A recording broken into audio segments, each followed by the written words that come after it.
Siku ya jana kuna ujumbe ambao Ibra Chinga aliweka kwenye mitandao yake ya kijamii ambao ulisababisha watu wamuonee huruma sana. Aliposti picha akiwa amevaa kanzu, amejifunga kitambaa vizuri, alikuwa class of course. Then akaandika Ramadhani Karim, akasema naomba muwatagi mashehe ambao nitawasahau kwenye hii posti. Akasema maana ninahisi funga yangu itatetereka, wanisaidie hii. Akasema hivi katika Uislamu inaruhusiwa mwanamke kumwacha mwanaume au ni mwanaume kumwacha mwanamke tu? Maana nimeachwa na ninayemuita mke wangu. Kaeka emoji kama analia, then akaweka Sheikh, akamtagi Sheikh Makarani Kipozeo, akamtagi Sheikh Nuruddin Kishki, akamtagi Sheikh Walid Al-Hadi, akamtagi Sheikh Mufti Tanzania, akamtagi Sheikh Omar Maalim, akatagi Sheikh Suleiman TZ, Sheikh Sharif Majini, akatagi pia Ahmed Al-Bait, akasema Ramadhani Karim. Miezi kadhaa nyuma, nafikiri ilikuwa ni mwishoni mwa 2025, tulimwona Ibra ameenda kufunga ndoa Burundi, ameoa Burundi, unajua.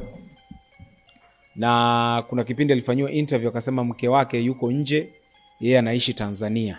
Leo anakuja na ujumbe kwamba ameachwa na huyo mwanamke anayemuita mke wake, na anasema mashehe wamsaidie Ramadhani yake isije ikatetereka. Hapa ukichukua ukitafasiri kwa namna moja ama nyingine, kwangu mimi kitu ambacho nimeelewa na niliwahi kusikiliza interview za Ibra ni kwamba ile long relationship, yani mahusiano ya mbali, kwa sababu haiwezekani ukaoa mwanamke ukaoa mke yeye akawa anafanya kazi nje ya Afrika, Ulaya. Umeelewa? Alitaja moja ya taifa liko Ulaya, then Ibra yuko Tanzania anafanya muziki wake.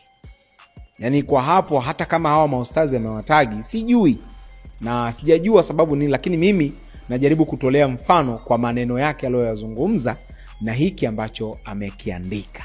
Mwanamke anafanya kazi Ulaya, Ibra anaishi Tanzania, na sijui ni muda gani niwewe kumuona Ibra anasafiri anaenda Ulaya, labda kukutana na mke wake, au hii ndio ilikuwa ni ya fashion au ni nini. Mimi nahisi labda maustaz wataenda kumsaidia Ibra na kumsaidia funga yake isitetereke kwenye mwezi huu mtukufu wa Ramadhani.